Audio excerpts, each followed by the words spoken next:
Quand tu as vécu la misère, tu as toujours peur de manquer. J'ai la chance d'être exposé dans les 4 coins du monde, mais je garde en tête que ça a été la merde et j'ai toujours peur. Je suis né à Paris, ma mère était d'origine vietnamienne, elle a travaillé en tant qu'assistante de coiffure. En gros, elle nettoie le sol, quoi. Elle fait le balai, quoi. Une vie plutôt compliquée, quoi. Plutôt pauvre. J'habitais dans un tout petit appartement qui était finalement insalubre. J'étais un habitué, si tu veux, des pièges à souris, donc je les mettais moi-même.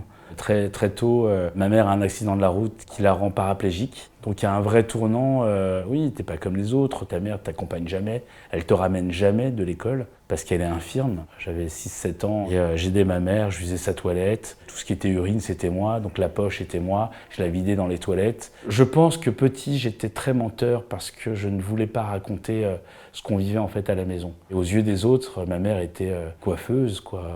Le jour de son décès, j'ai 37 ans. Et on était tous les deux en fait à se regarder dans le droit dans les yeux. J'ai compris à ce moment-là que j'allais être tout seul et qu'il fallait que je me démerde tout seul. Et mon art, c'est ça. Mon art, c'est de raconter un petit peu l'histoire de ma mère à travers son vécu, à travers ses dires, ses joies, sa tristesse et ses rires qu'on a eus ensemble, quoi. Voilà ce que c'était son regard à la salpêtrière. Et donc ces quelques minutes pour moi étaient sacrées. C'était toute notre vie à tous les deux. Elle m'a libéré de notre couple qu'on était, moi et ma mère.